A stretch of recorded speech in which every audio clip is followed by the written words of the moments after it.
In this video, I'm going to teach you how to verify XTrend Speed account for beginners.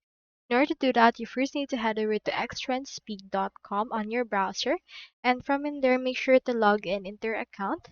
And as you can see, I've already logged in. Let's head over right here to my account. Here I have my option, and it will ask if you have any experience with this.